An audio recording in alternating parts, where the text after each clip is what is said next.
不得去哪？cái đồ ăn đây ở bên nhà. Hả? Bố yêu mà. Đi à.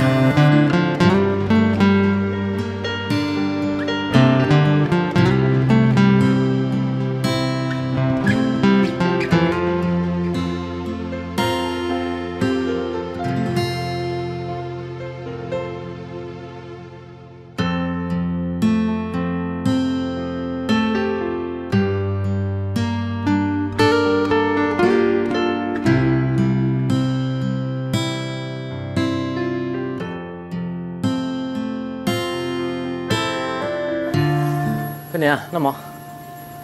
Nói nó mò. Nói, xếp lá hả? Nó mò, xếp lá hả bảo? Thật tư là nó khía xe lên thiên cho cái nhóm tàu này. Thì trở rồi nè, trên tệ.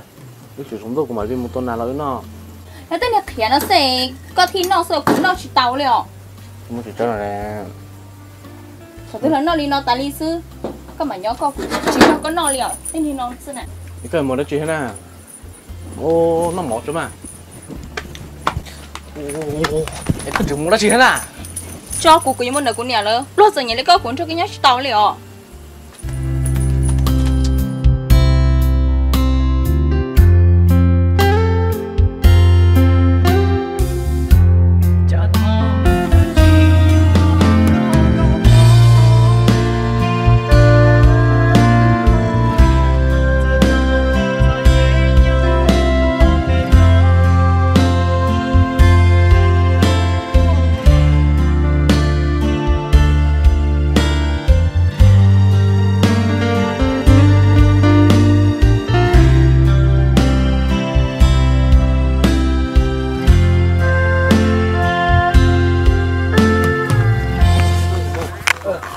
Tua. Rồi. Rồi. Hôm bữa nói theo niệm bữa nếu muốn luôn niệm bữa kia muốn công tọt muốn lấy niệm bữa chắc là nào. Đúng tọt bên lửa hay là gì? Giờ lo lại thì sụt sụt như thế. Cái niệm bữa thì cụ sụt sụt cái niệm bữa chỉ cả lo lại đó. Cái sẽ cứ hôm bữa không mà là hay thôi. Giờ thổi cái lại vô cái này có hốt xí đặc ăn rồi nè. Ô chị nâng ở trong đó nè, cứ bỏ là vừa bây giờ vừa bị hậu giờ vậy mà lúc lỡ cha bác có xì theo có gì mà có gì sai vậy như sao xả to cho nên trai trong này là vô nên cho nên sụt như lo với gì cũng không tính ra cách chế luôn đó đi cho lo cái liền mà thì số nhiều xe số sản đâu cha bên mà cho có mua thì để tôi nhá mua giò sát tí nè thì ba anh không có cá xe bên hả anh đâm mà dạ bên không có cá xe thì nó tốt mà anh đâm mà chiếu cha mà bơ giờ niệm bơ khen đờ lo chiếu cha trái bia có là nhỏ gì biết là sợ mù giàu lòng có thể sợ mù tàu biểu kê nhưng mà bia có mà trả lo sao mà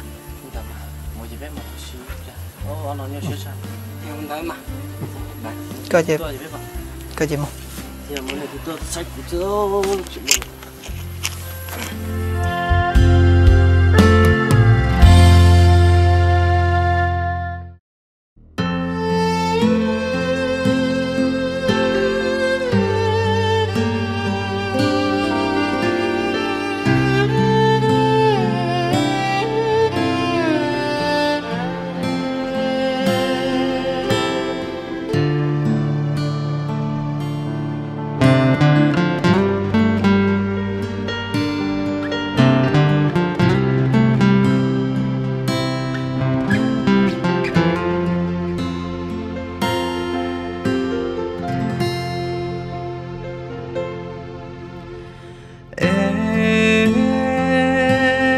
cha chiếu tụp lo đi ôn chia phê phê yo kia tụ mua đi chia có chi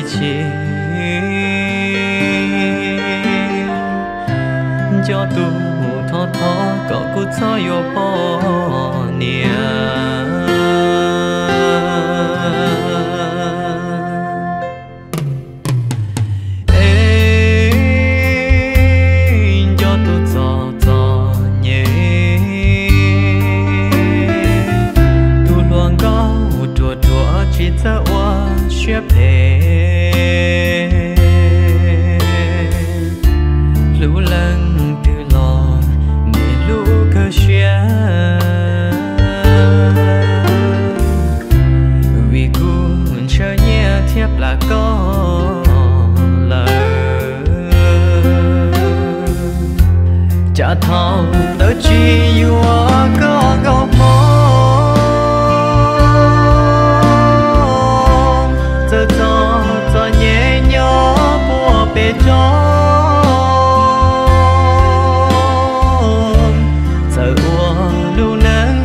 na cho nó lo rong đua khó của mùa phố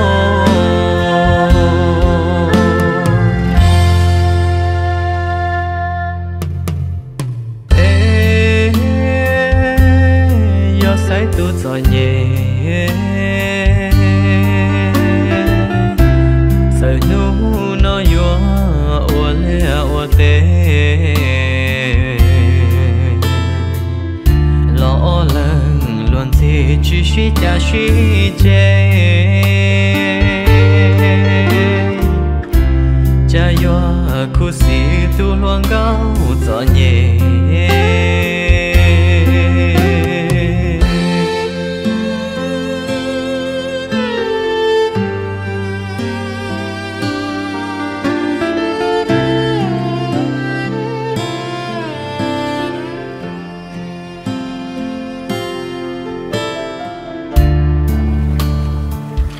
có mình thì có thật thà có thể tự chọn nhỉ có chỉ yếu nó khi nó lại yếu tố mù lúc là cứ gì bao câu của xí nữa vậy chả thao đợi chỉ yếu có câu mong sợ cho nhẹ nhõm của bề đó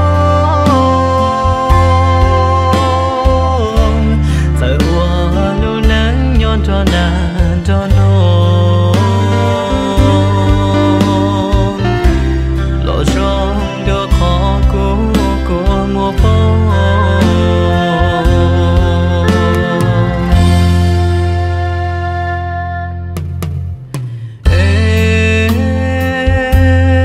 yo sai tu cho nhẹ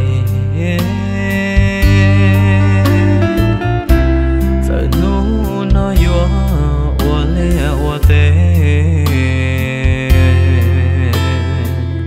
lo lắng luôn gì chỉ suy cha suy chê cha yo cứ xí tu luôn cao gió nhẹ